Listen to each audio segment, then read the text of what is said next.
आप लोग हॉस्टल में पढ़ाई नहीं किया, इसीलिए आप लोग को यहाँ में पढ़ाई करना पड़ेगा। हाइड्रेन एंड हाइड्रेन फिटिंग इक्विपमेंट का बारे में पढ़ाई करो जल्दी। क्लियर कर। तो वो भी आप लोग को एग्जाम में भी आएगा ये सब्जेक्ट, इसीलिए आप लोग हॉस्टल में पढ़ाई नहीं किया ना, इसीलिए फील्ड में पढ़ाई करना पड़ेगा। जल्दी करो। पूरा हाइड्रेन क्या है, हाइड्रेन कितना प्रकार होता है, क्या क्या होता है, जानकारी ले लो।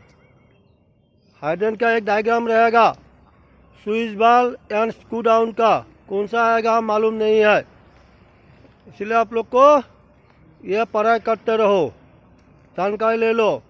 डायग्राम आप लोग को अपलोड कर लेगा। अब तो मोबाइल से गूगल से आप लोग को अपलोड हो रहा पिक्चर, स्क्रू डाउन नहीं तो स्विच बाल्ब हाइड्रेन। समझ लो बात को। पढ़ाई करो सब लोग।